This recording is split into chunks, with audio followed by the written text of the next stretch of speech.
Well,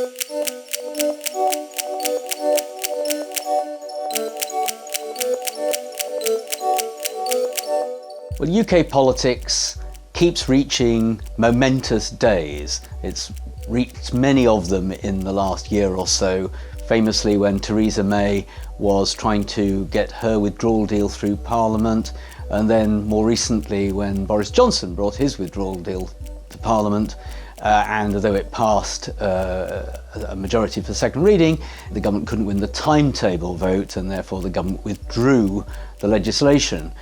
Everything's moved on since then, and it does now appear as if the stars are in alignment for a general election in December.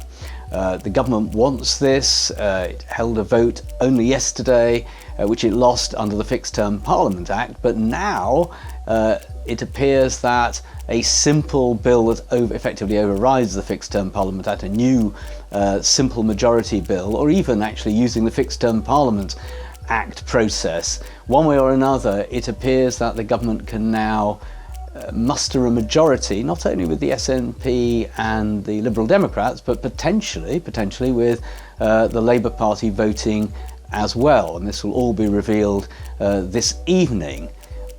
If there is a general election in December, then that of course will allow the Conservatives to aim for the majority they believe they need in order finally to deliver Brexit, presumably on the 31st of January.